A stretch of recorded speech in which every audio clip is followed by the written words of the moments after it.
Alright guys, Trenton with the Budget Shooter Project here again with the long-awaited review of the Savage Axis Mark II and the .308 caliber. Basically, the .30 caliber range is a gray area for calibers because you have both the US and European calibers.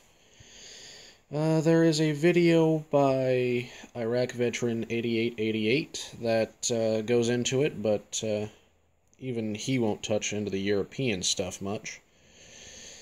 But back to the rifle. The rifle is a composite stock. Very, very nice for when you're walking the roads and you don't want to ding up a nice wood stock rifle. Capacity of the mag, 4 rounds, 1 in the chamber, so you know the standard hunting load of 5. It's a complete free-floated barrel, which in this case I would not recommend putting a bipod on this rifle, because if you put too much pressure onto the stock, you see that kind of movement, that will actually ding your accuracy there. And the scope I have on it, if you watch the hunting pack video, is the Nikon Buckmaster BDC. Now, I don't explicitly know much about this scope. I just know that it's a very clear glass, and then during certain times of the day, the reticle on the scope will actually illuminate a very nice brassy color. It's a 4 to 12 power. It's got, you know, just the standard left, right, up and down adjustments. No windage or elevation. I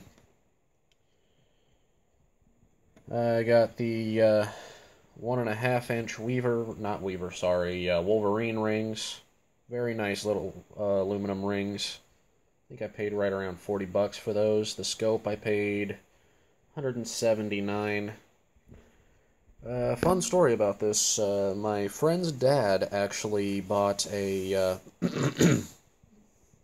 Vortex scope for $250, and they both say they like mine better. So just so you know, it's all shooter preference and what your eye likes. Now, you see this blade here in the trigger? That is your AccuTrigger.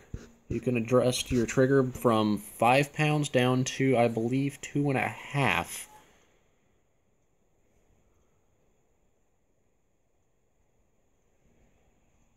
Basically what you would do is you would take this whole plate off right here using this screw, and then it just slides off. And there's a little adjustment tool that you would put in there. It's a little Allen head key. And then you would just adjust it to your left or to your right, depending on, and I would recommend looking for a video on that, just so you don't end up thinking, oh, I'm adjusting it to a lower setting when you're actually adjusting it to its max of 5 pound pull. Basically, this rifle is a very good beginner's rifle. As I am a beginner, I actually quite enjoy the recoil impulse on this. If you're not used to a .308 or .30 caliber recoil impulse, it can get pretty snappy if you don't know how to handle it. Your grip is very nice there. It's pretty much the same style of grip you'd get on your Ruger American. Your bolt throw, it's close enough to about 75 degrees. Now, how you get the bolt out is, if I had the rest, I would actually do this fully, but you would depress your trigger. I just dry fired the rifle, that is a big no-no. Press this little lever down here and pull your bolt out.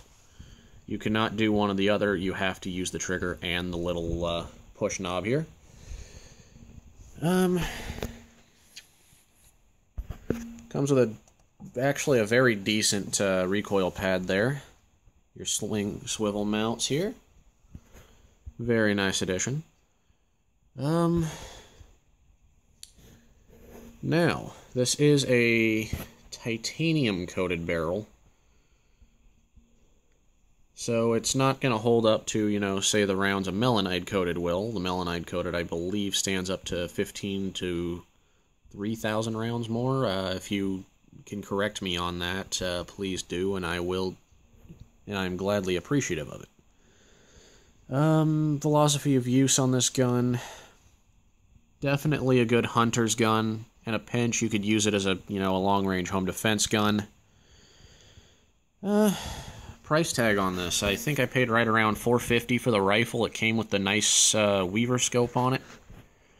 But the Weaver scope, I had a little bit trouble adjusting to my eye. The Nikon worked perfectly. And it was right in the price range. The ammo bandolier here, I am a left-hander shooting a right-handed rifle, so that's why it's on the opposite side there.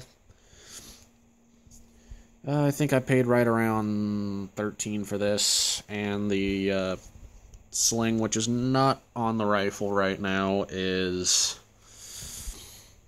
I think I paid right around $25 for the sling. It also has capability of holding a number of rounds on it. So at any given time, this rifle, I have done the test, will hold 17 rounds on it. Not in, but on. The hunting rounds I use are Hornady Whitetail and Winchester Power Max. The Power Max I'm reserving for, you know, next year's elk season when I draw tags. But the Whitetail is actually a very nice round. It has good velocities.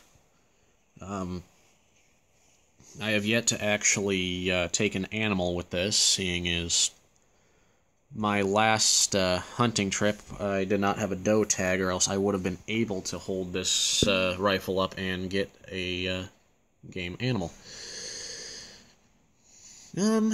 Basically, what you got here is, you know, your composite stock, meant to take abuse workhorse rifle. Now, it would be able to take more abuse if it was a stainless steel barrel out here in the Great Northwest area of the United States, aka my home state of Oregon. Actually, Oregon is a very nice place to hunt. We got a lot of clear-cut area to hunt up here. A lot of forested area, seeing as our main export is trees. Yes, this is true. Our main export is trees. We've got a lot of them. So, in other words, California, please start stealing trees and not water. But, this has been Trenton with the Budget Shooter Project. Remember to like, comment, and subscribe, and I will get back to everything that I possibly can. So tell me what you'd like me to review, whether it be meals, camping, or survival, or a firearm like this. So once again, Trenton from Budget Shooter Project, signing out.